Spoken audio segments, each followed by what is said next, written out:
Hello, Brubs. We're back with Goethe's The Sorrows of Young Werther. Um, this is obviously the diary entry for May 30th, 1771, which in the fiction world means nothing. I'm not sure exactly which year.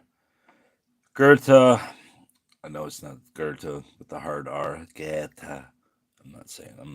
I'm not German. I'm not sure exactly what year he wrote this book, but it's obviously fiction, disguised as a memoir or a diary. But anyway, May 30th, 1771. What I said the other day about painting is equally true of poetry. We must only know what is really excellent and dare express it, and that is saying a great deal in a few words. Today I watched the scene which, if I could only convey it, would make the most beautiful idyll in the world. But why talk of poetry and scenes and idols? Can we never take pleasure in nature without thinking of improving it? If, after this introduction, you expect anything grand or magnificent, you will be sadly mistaken. It was only a peasant lad who aroused this interest.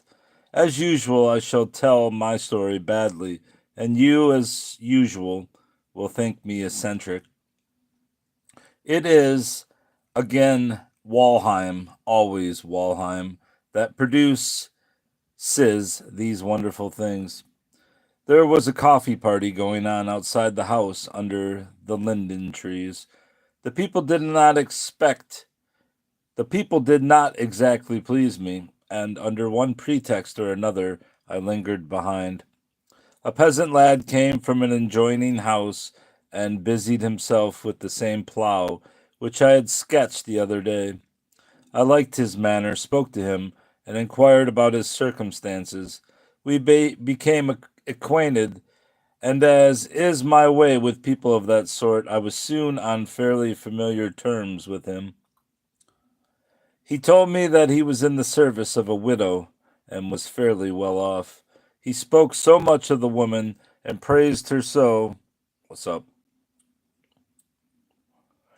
that I could soon see he was desperately in love with her.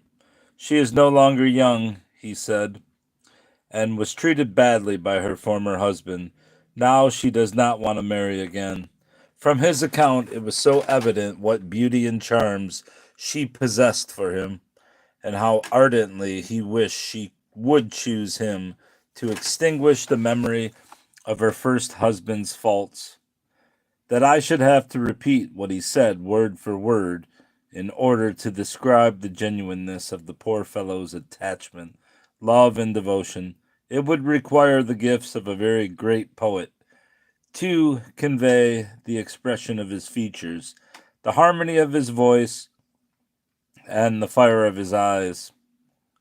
No, words cannot portray the tenderness of his every movement and his manner. Whatever I might say would only be clumsy. His fears lest I misunderstand his position with regard to the woman or question the propriety of her conduct touched me particularly. It simply cannot be conveyed how charming it was when he spoke of her figure and body, which, although without the graces of youth, had won and attached him to her. I can only recall it to myself. Never in my life have I seen or imagined such intense devotion, such ardent affections, in such purity. Do not blame me if I say that the mere recollection of this innocence and truth burns in my very soul, that this image of fidelity and tenderness haunts me everywhere, and that I consume myself in longing and desire, as though kindled by the flame. I must try to see her as soon as I can, or perhaps it is better that I should see her through the eyes of her lover.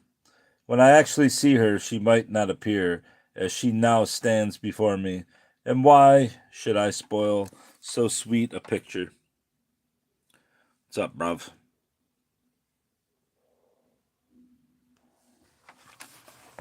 this person? Billy Turret Javi. What a name. Vili Turret Javi. Turret Javi. Turret Javi. All right, that's the end of this entry. The next one, June 16th, which I will be reading on that day, is rather long.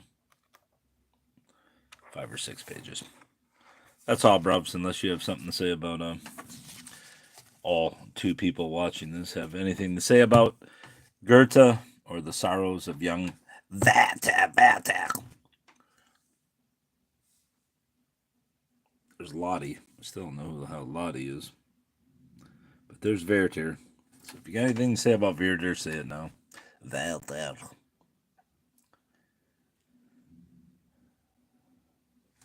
We'll take that as a no. All right, Brubs.